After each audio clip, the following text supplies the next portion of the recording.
So let's dive in straight to our topic, Zara. So welcome, Zara customers. We'll probably have more to hear from you as we go through Zara's case study. Just to begin and set the stage, Zara is part of apparel or fashion apparel, and fashion apparel industry is about a $1.7 trillion industry today. It had its dip in the COVID year, but it was kind of around 1.5, 1.6 trillion. It's around 1.75 trillion now that the COVID effect is gone, and it is expected to grow. If you look at the markets that account for this 1.7 trillion, well, US, China, now even India, followed by Japan, UK, etc. So the typical big markets that you have. Why did we pick up Zara? Well, simple answer. Zara is the largest apparel manufacturer retailer in the world. So its revenues are about 34 billion US dollars. It's followed closely by, say, H&M, then it's Uniqlo, and I think these names are very well known in the country. Of course, then you have some other brands, etc. So we said, if you want to pick something, let's pick the largest and learn from them. Let me just ask you a little bit about fashion industry or apparel retail industry and what are some of its characteristics and challenges. So, I drew out this this table to sort of take two industries, let's say fashion apparel and automobiles. Okay. And fashion apparel can be called as a buyer-driven industry where there are lots of global chains that are operating globally.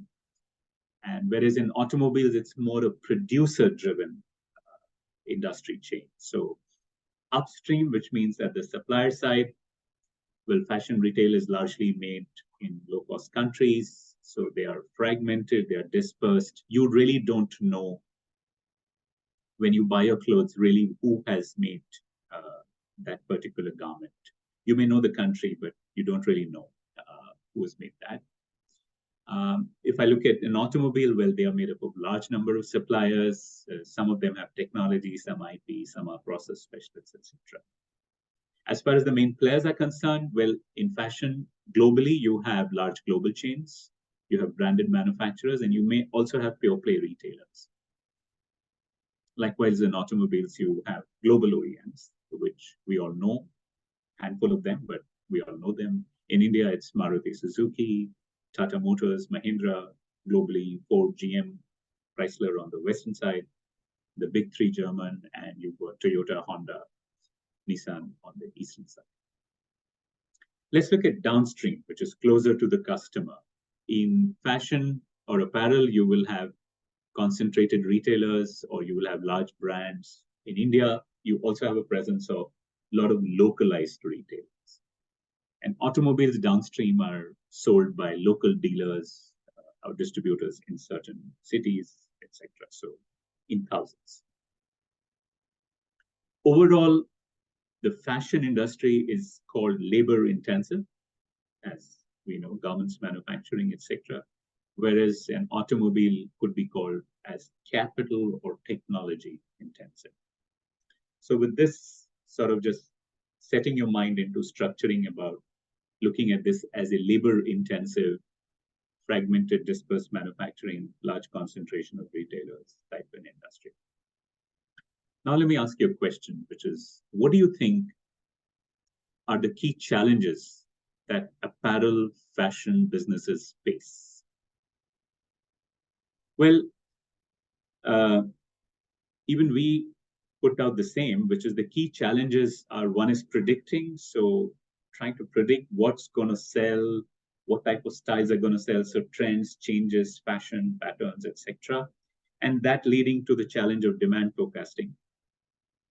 And then the other challenge, if you walk into a sort of apparel retail shop, whether it's local in your city or it's a global chain, whether it's in India or outside, etc., you will see that, there's sales and there's discounts, inventory is not moving. So, you feel a bit bored also sometimes.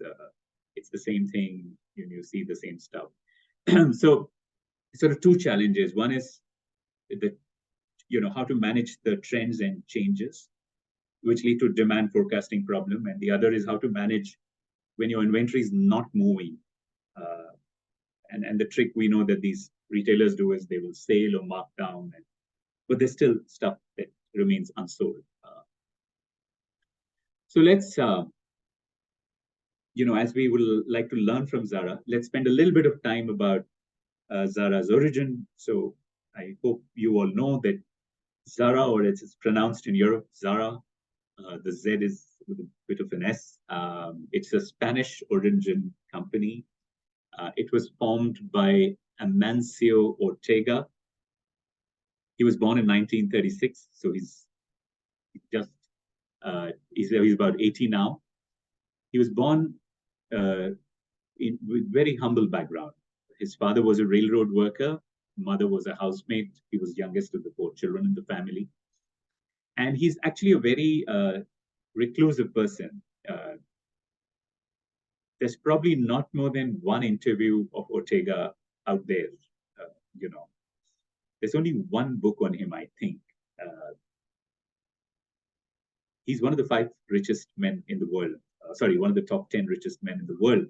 But he's very reclusive, very, very reclusive. But from whatever we understand, there's an early story in his childhood when his mother is taking him to a shop, and it's probably a grocery shop, and his mother is refused the food item, because either the shopkeeper doesn't want to give more credit, and they're poor. So, and that night they don't eat, or he doesn't eat, at least.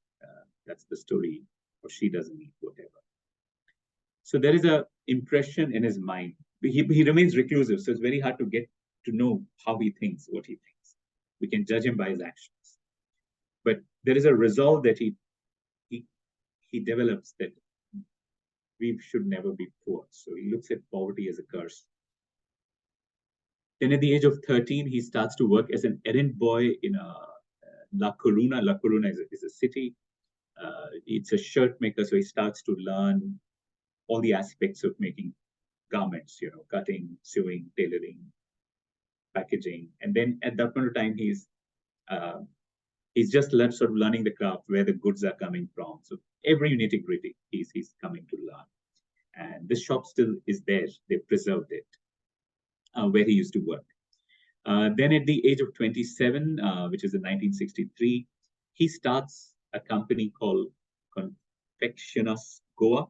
People say it's his name spelled reverse. So, okay.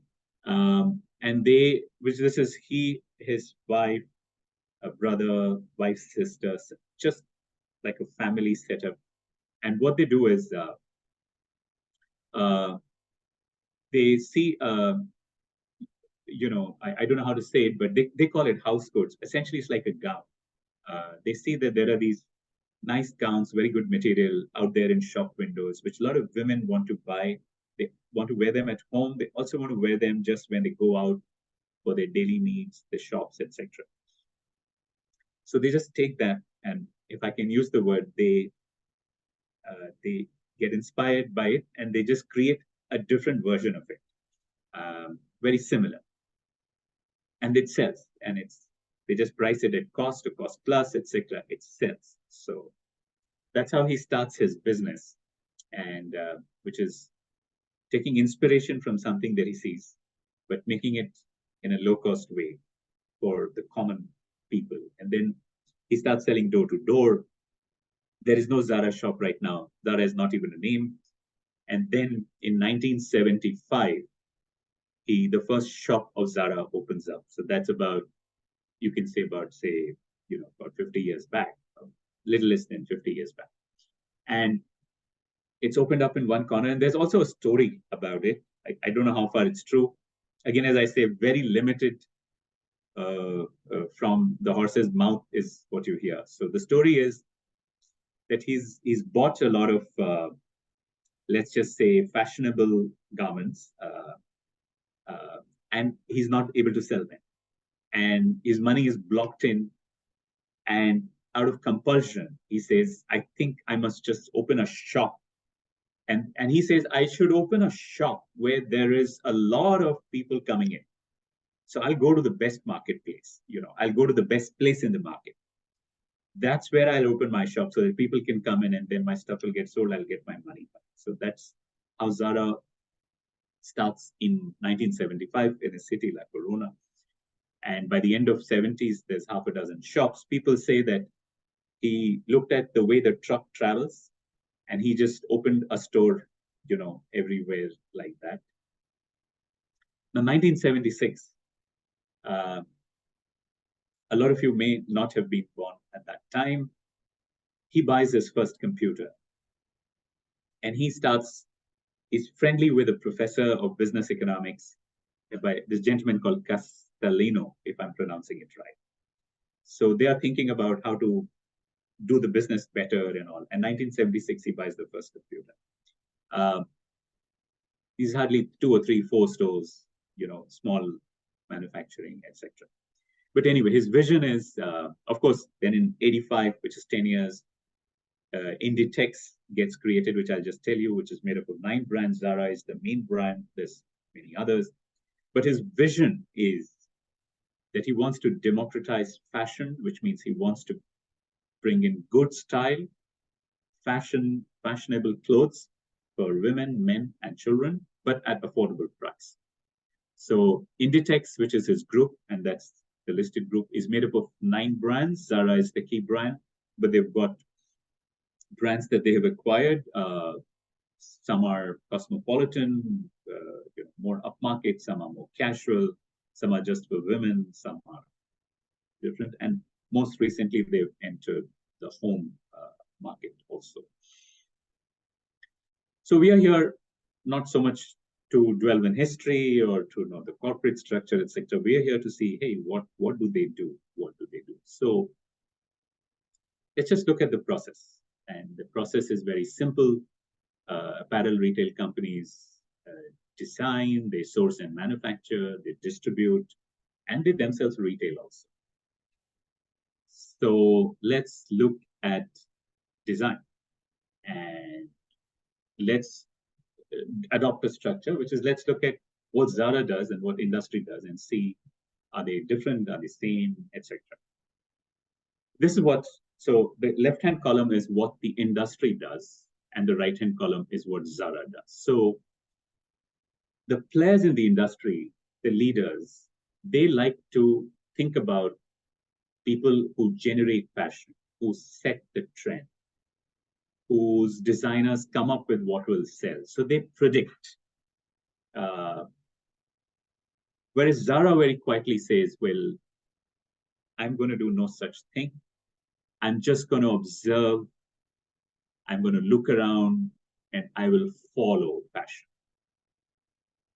So the way the industry works, if you think about sketch to store, which is from the time that designers think of what is the range, what is the collection they will launch, to the time it is on stores, it is set, and these numbers are kind of average. They may be fluctuating a bit here or there, but it's said that it's about 40 weeks period. So it's about kind of 9 months. And which means they're sitting now and thinking about what they will sell in the March and April, the kind of collection that, let's say, Marks and Spencer will launch, Gap will launch, etc. Their designers are thinking about it now. They will sketch it, they will, organize it, get it approved, etc. So the whole value chain, by the time they will come, it will take them 6-7 months because they'll get it made somewhere, low-cost country, they'll batch production, etc. Zara can get a garment in their store from sketch to store in 2 weeks, if it's a simple garment, and they are making it in-house, to maximum 4 weeks. Which means Zara's, they never try to think what is going to sell. They don't predict. They're very fast, and they just observe, they ask around, they look around, and they just design and sell in the same season. So while others think of their collection summer and winter, Zara is looking at what we call as fast fashion, rapid creation, rapid fulfillment. But there's also a trade-off that Zara does. It doesn't make very, very high quality stuff. It makes what they call medium quality because it wants to, their design is something, they want to sell their design, their style, their fashion. It's not about durability because their garments, for them, if you wear them 10 to 15 times, they're fine. In terms of designers, well, industry employs few designers. They're anyway few. And they like to employ prima donnas, which means people who've got name and fame, whereas Zara employs many designers. They look for talent, they're young, but more importantly, they look for enthusiasm, people who just constantly want to keep learning and designing. And there's no less number of designs that Zara does. So they do 40,000 designs. If you multiply them by color and sizes, just translates to about 300,000 SKUs. So the key thing that they do different from others is that they follow, they don't set the trend, and they do things fast, which is for the season, in the season. And well, you can't really do that till you also think of sourcing and manufacturing. And that brings me to the next question. Global chains, where do they get their things manufactured and why? Global chains mostly get manufacturing done in low-cost labor market like Asia, Southeast Asia, low-cost countries. Would you like to name a few countries?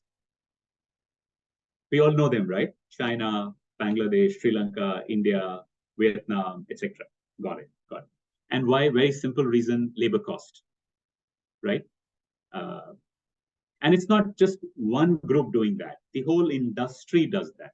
Am I correct? Great. So let's see what Zara does. Where do you think Zara makes its stuff? Anybody? Where do you think Zara makes its stuff? Bangladesh? Okay. Philippines? Vietnam? Okay. Let's look at my table. The whole industry, the apparel, retail, fashion industry, generally outsources production.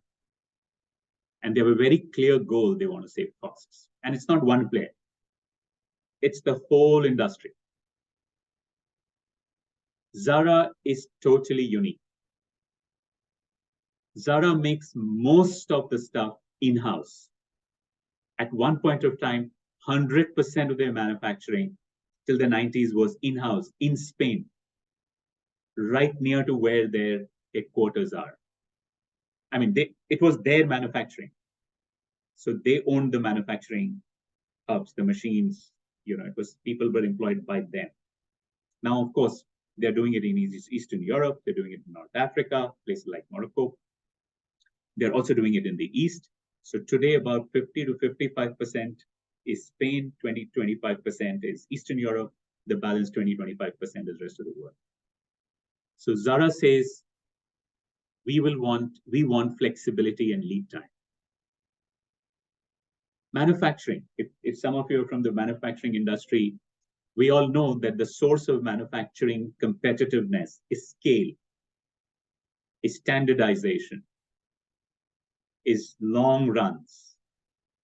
So large lots, multiple shifts, standardization, and all of this is for saving costs. Zara runs very small, could be 5 garments, could be 10, could be 20, could be just 100. They run single shift. And the reason they do this is, and they know this is expensive, they're not fools, they know all this is more expensive, but they don't want inventory. They don't want to save cost, make stuff, and then let it be lying around. Packaging, logistics, and distribution.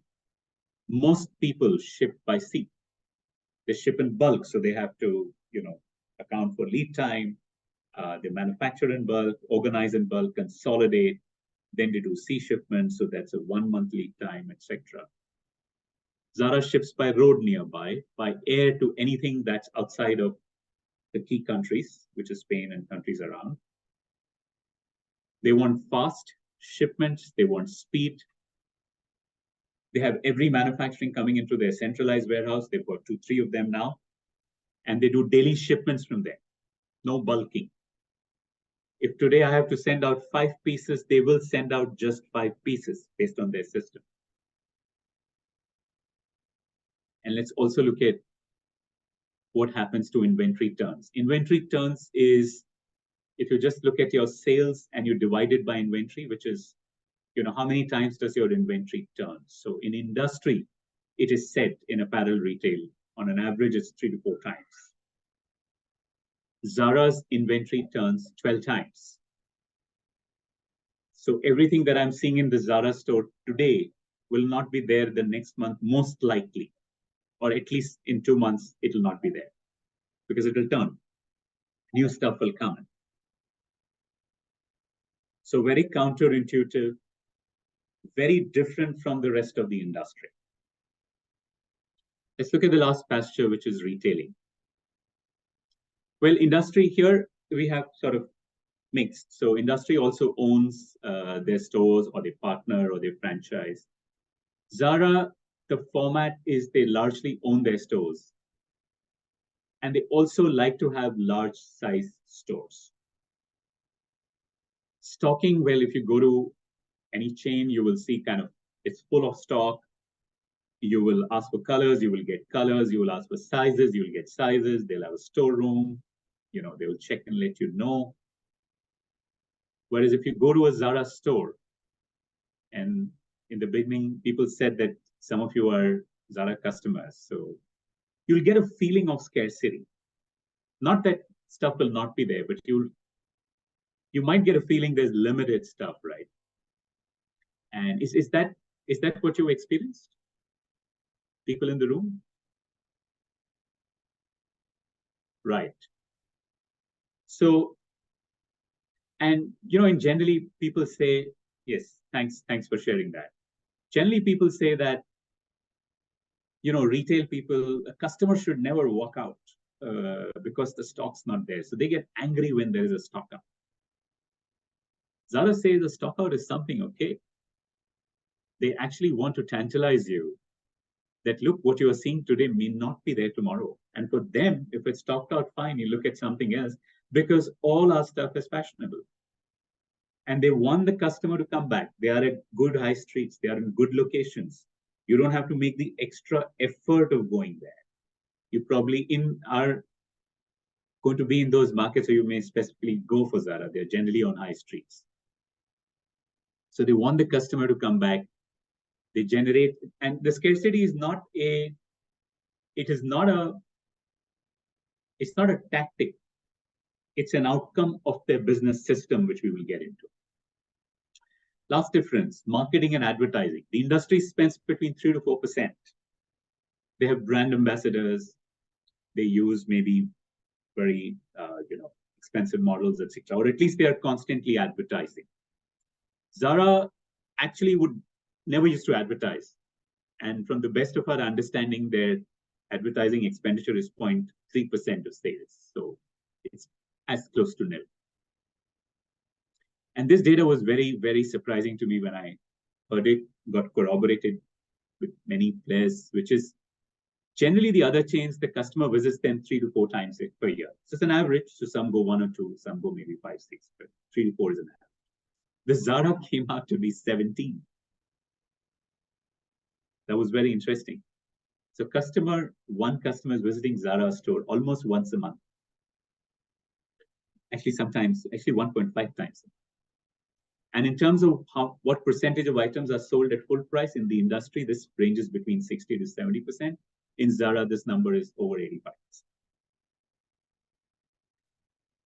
So we looked at all the 4 pastures. And what essentially, if we just take a step back and see what Zara is doing, or what Zara is developing, is they know their customer. They are for a chic customer who wants fashion, but who's cost conscious. And therefore, they want to give cutting edge fashion, which is at moderate price and quality. They want to do this. And since it's cutting edge fashion, they want frequently that they should be able to come up with new products, new styles. And for that, they need a very flexible production system. And for that, they want production in Europe, where they are. They want advanced machinery. They want to coordinate very tightly. They want to use data from the stores as to what is selling, what's not selling. And to manage cutting edge fashion, they want the team of trend spotters and designers. They want to come up with wide range of styles, but they also want to do all of this without doing or spending on advertising. So they decide to spend on the location of the stores. And this is what I mean by saying, when you understand Zara's business model, you start to see that they are making very conscious choices. They may be the same as what the other players in the industry are doing, or they may be different. They don't care that. But then they'll think about all the activities that they want to do for these choices in a way that they start fitting together and start creating a business system that is different but powerful. And many people call what Zara does as rapid fire fulfillment. They also call it super responsive supply chain or super responsive, kind of full delivery chain. And there is a full system in Zara around it. So they've got, they take customer feedbacks, they take point of sale data, they take data from devices, they take quantitative data, they get qualitative data. It goes through, and they get this from all the stores. In addition, they've got designers who are thinking about the emerging fashion trends. So they're getting all this. This is coming via the stores. All this comes into a commercial team, which interacts with the design team. So they come up with the new design, the prototype, they select, they modify, they extend, and they take it down to the production center. And all this is done. All these people are actually sitting, all of them, apart from the stores, they're all sitting together in one place, which is called the cube in Zara language. It's very hard to get in there. It's only for Zara employees. No press allowed, nobody. And this is what they call their design center at the headquarters. And then, whatever it is, they will build a prototype very quickly. They're all sitting together, and I'll share a little bit more with you. And then, of course, they use technology. They've got their entire production, which is completely connected. If it's a simple garment, they outsource it because they also want to save some cost where they can. But if it's fashion and anything complex, they do it all in-house or very, very much near around them. And then they've got a warehouse, again, that's connected. It's a logistics center. And then, of course, the goods go to retailing. And remember, we said all of this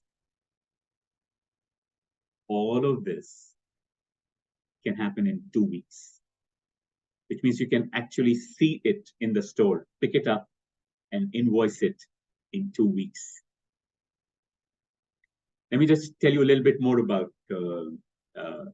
the activities. I mean, we believe that at the heart of it, we can club them in sort of 3 pastures. One is that they've just created this amazing communication, information flow, and the full loop.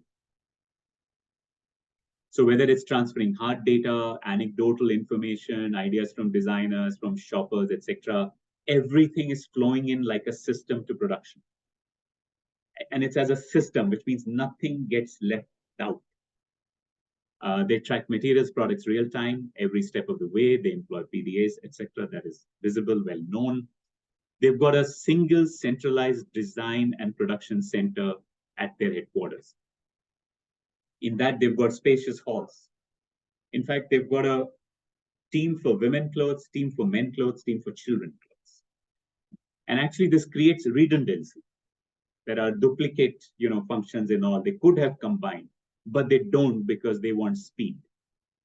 They don't want people to say, I'm going to do this first and then I'm going to do next. The women people are just thinking of that. The men people are thinking of that. There is, of course, a culture of openness. It's like big hall with big windows. As I talked about, the designers are sitting all together over there. So they've got a prototype shop right there. People just walk in, prototype all together. All decisions are taken fast. Actually, everything happens in a day. It's like magic, actually. And the fact is, even if they take a wrong decision, what are they risking? They'll just make very small lots. They'll send to stores. It won't sell. If it doesn't sell, they'll stop making it. So they won't make more till it sells. I kind of drew out from different readings, the example of sketch to store. So, well, just this is kind of a day in the life. So designers make and informally check initial sketches with colleagues because they're all there. So instant feedback, not like I send you an email, here's my portfolio, take a look at it, come back, let's have a meeting. There's a section of market specialists. So they're not designers themselves, but they're in constant touch. So they can't design, but they can sort of, they're specialists at different things. So they can provide very quick feedback about look, design, color, fabric, suggest price points. And then the production and procurement planner make, initial estimates of manufacturing costs. They iterate. Prototyping is done right there. They just finalize and they commit resources to production. All right there because they're all there. Now, the production system is also integrated. So they set design on CAD with colors and textures, and they transmit spec directly to their own factories.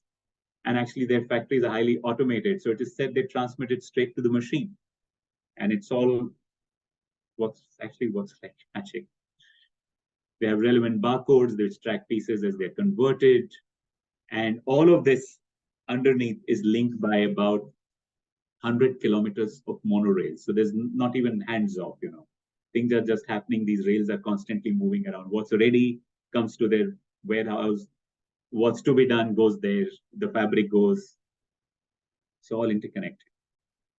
They then have the centralized distribution center, which is about 500,000 square feet, where things come in, but like typically you expect in a warehouse, things would be stocked. And they say it's not stock for us. It's like an airport. It's like a railway station. Nothing stays there, just comes in and goes. So for us, it's like a junction.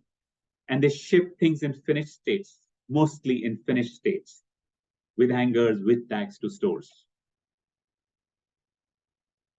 That's the 2 weeks magic. I pause over here. Any of you heard of this phrase called the bullwhip effect?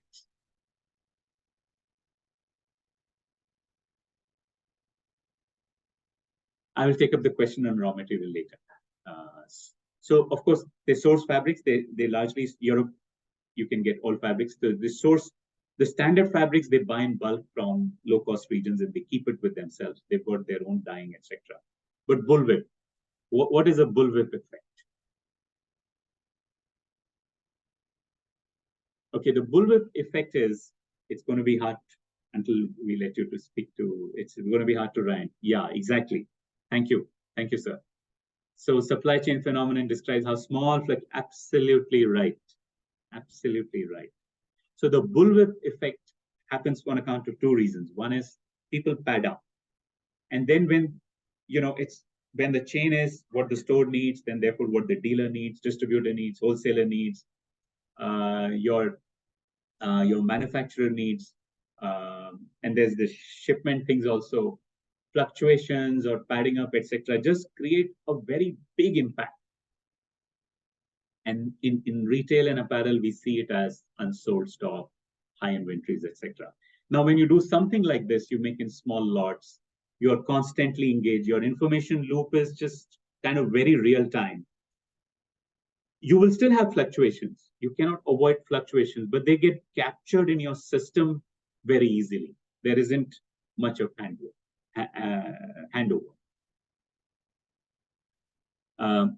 The other pasture, so it sounds simple, but this whole way of communication, information flow, and making sure it's all looped in actually gives them a strategic advantage.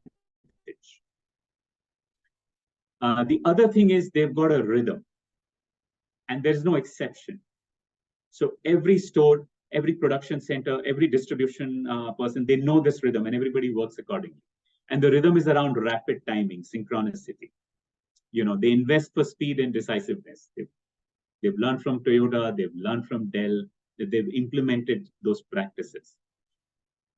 So their rhythm, the Zara's rhythm, is store managers they can place orders twice a week, 3 p.m. on Tuesday, 6 p.m. on Friday. If they miss it, well, they can't just place on Saturday morning or on Wednesday morning. No. Then you wait for the next window. The ordering window closes down. The warehouse ships every night. As I said, whether it's 5 or 5,000 garments, they will ship every night. Whatever is ready will be shipped. In EU, their goods reach in 24 hours, so within a day, whether road or air. In US, they reach in 2 days. It all goes air. In Japan, it reaches in 72 hours. I think US and China, or China is somewhere between 48 and 72 hours. India, of course, would be the same as China. Also, as soon as the truck arrives, remember they've shipped goods in the finished fashion.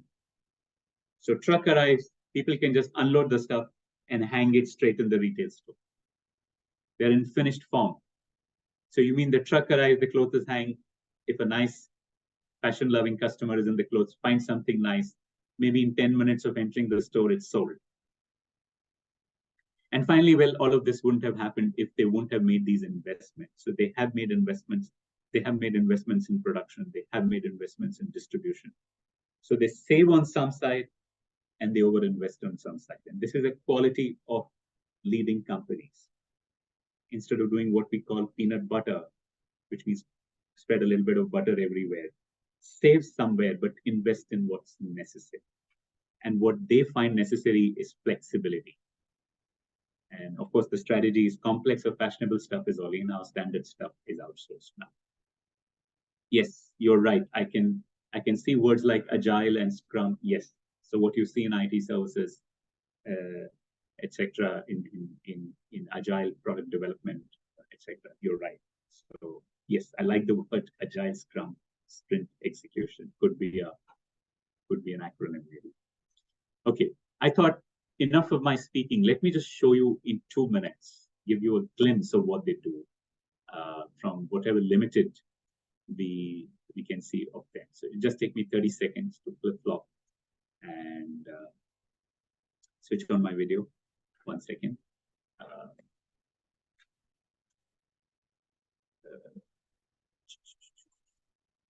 Yes. So very short video, 2 minutes, but it's always good to see it rather than just hear about it, right? Inditex's logistics centres are the central nervous system that keeps its stores at the forefront of ever-changing fashion trends. Millions of garments pass through them daily. A highly automated, complex system combining speed and efficiency allows the company to dispatch merchandise quickly to any of its stores worldwide. The hub's design, technology and organisation are geared toward providing stores with the best and fastest service possible. Los proveedores nos envían la mercancía al centro de distribución que tenemos en España. Desde aquí se distribuye toda la ropa a cada una de las tiendas que tenemos a nivel mundial. La distribución se hace 2 veces por semana y de esta manera lo que conseguimos es que en la tienda haya una oferta que se renueve constantemente. All stores receive new products with the same frequency regardless of where they're located. こちら元町店ではヨーロッパと同じタイミングで店頭に商品が並びます。これは我々にとって非常に大切なことです。なぜならばお客様がお店にお越しいただいた時にそのタイミングでお客様の欲しいものを提供することができるからです。The stores, which know their customers best, pass their orders to the distribution centre as needed, tailoring their product range to their customer profile. New merchandise is delivered quickly to stores by truck or aircraft in the case of more far-flung destinations.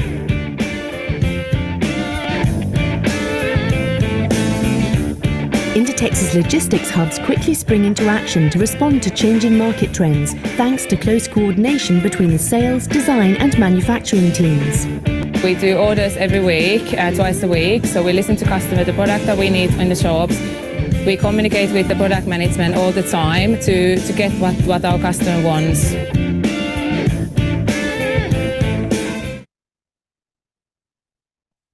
I wish we had more glimpses of their office, how they work, but you don't know that. At least their logistics center, we had a few, access to a few videos. They're there if you will go through. There's a Zara channel on the YouTube. You can just look at that. So let's now bring it together from our learning perspective. So our topic today was to learn from their strategy, but to understand choices and trade-offs. So Zara's choices that Zara does in this whole chain, they do design differently. They do certainly manufacturing differently. They have a very different approach to distribution and a different approach to retailing, which is an outcome of all of this. Now, due to this, they trade off. So they know that by doing manufacturing locally, their manufacturing is expensive. There's no ignorance there. Manufacturing in Asia is cheap. Manufacturing in Europe is expensive. But they choose to do that. They trade off saving costs there because they want something else. And in this illustration, what we have shown is the rest of the industry, typically on an average, for their wholesale marks it down by 10% because some goods they sell at full price, some at sales. Zara's, this average is just 2.5%. And it's said that they are improving this. This is a bit dated. They spend on advertising because they've got to really create the pull. They don't. So despite of being, let's just say, from a percentage perspective, 7% off on a landed basis on manufacturing price, because this includes manufacturing, packaging, supply chain, etc. They still, at the gross margin, they're at a 5% up from somebody else. So a lot of people think, well, don't they know this? They know everything. They are the largest retailer in the world. And but they make these conscious choices. And in a way, we can say that over years, actually over 30 years, they've slowly built this like a super engine. Fast fashion, cutting edge fashion, moderate price quality, frequent product changes, flexible production, minimal advertising, and doing all this without the pressure of making any predictions, making in the season, for season. So we thought, okay, let's put this to test. And this is a slightly crowded slide, number oriented. And it's, it's very hard to get very, very good information because businesses are combined. But we still try to present, well, okay, it's very nice to hear strategy, but is it making money for its stakeholders? Is it returning? Is this value being created for its owners or stakeholders? So this is Zara. It's about 24 billion. So Inditex is, say, 32 billion. Zara is 24 billion, 70% of that. Their EBITDA margin is 25%. We couldn't get comparable EBITDA for other brands. So let's look at PBT. That's 15%.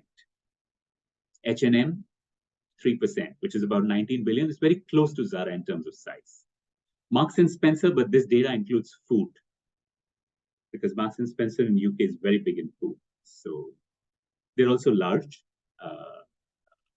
In apparel, they're not as large as H&M and Zara. Their PBT is 4%. Benetton PBT is higher. Benetton is a much smaller company. It's about €1 billion. In Gap, which is a large chain in the US, the PBT is just about 2%. We also try to test this, that Zara says it inventory turns. So is it really like that? And actually on a value basis, this is coming out of financial statements. So their inventory in terms of days in sales, 20, 25 days.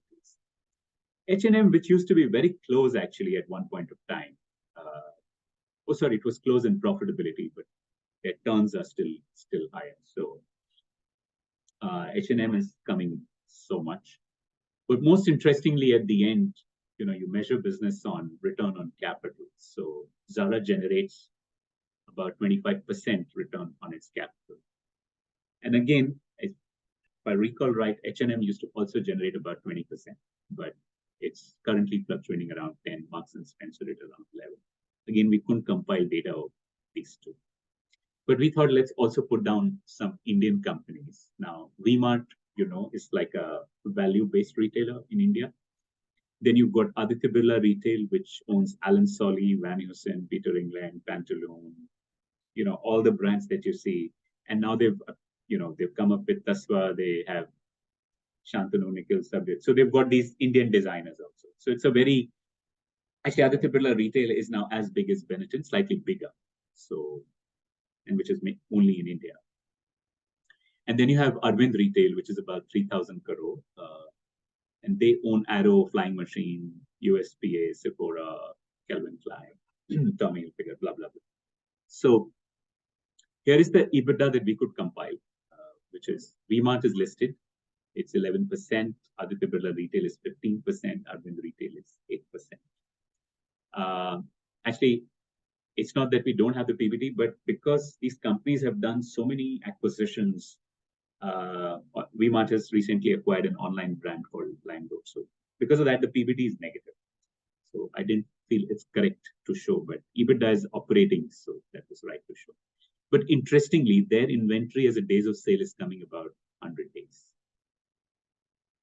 And because they are in the investment phase, the return on capital, and one, of course, capital is blocked in inventory, so that will show in this ratio.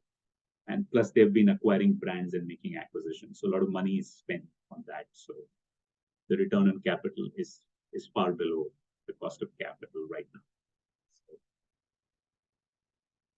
So takeaways, well, we say this is the strategy manifesto, which is if we can come up with a unique value proposition. And in this case, Zara's value proposition was cutting edge fashion, but moderate quality at moderate price. But this is not enough. We have to think through how we will configure our value chain and what choices we will make in that. More importantly, what is it that we will do and what is it that we will not do? And whenever we start thinking like this and we start combining our activities and thinking through them in the way that they start to fit together, we are on the path to creating a sustainable competitive advantage, as we say in strategy language. Last but not the least, things are not achieved in a day, in a year, even in a span of 5 years. So it's the continuity of strategic direction, of course, adapting with the times, that gets us there. We also believe that, Ortega brought in, in the world that's volatile, uncertain, complex, and ambiguous, and this is a very common acronym that you hear. He had this vision that I will provide good things for the common. He's taken an interesting route to it. He had extremely good understanding, and everybody in the team had that understanding. So they had clarity. And of course, they achieved it through precise action. By the way, in 1976, when Ortega bought his first computer, right? So the first thing he noticed is that what he is hearing versus the data that is coming in, what the stores are telling him we should make versus what the data is suggesting. He figured out in that there is a difference. So he started believing a lot in real data. A lot of people ask us, so okay, that's nice. So how do I start thinking about all this, right? In my own business, at my work. So as a beginning point, we say 101 will, understand a lot more about who are you really serving, what needs, at what price. So understand your value proposition. Start thinking about it more carefully. And then start thinking what you could do in your value chain that meets this in a much better way. And if you find that you're already good here, then start seeing are your activities, are they consistent with each other? Is there good coordination? Is there a good fit? What can you do here? Value is created here. It's created through action. It's created through choices. I thought, well, I think Saloni and the team at Hero Wired will take you better, but as a person who's been associated in doing a little bit of the modules with you, so we do. We've got the INSEAD part in this program. We've got the part that industry experts from the industry come and talk to you about different topics. The route we take on business strategy is we try and think about strategy in action, which is through real situations, whether it's B2B companies, B2C companies, diverse industries. We study different topics. Again, it's not very theoretical. It is more through application. It is more through discussion and understanding of what works, what doesn't, and what can be learned.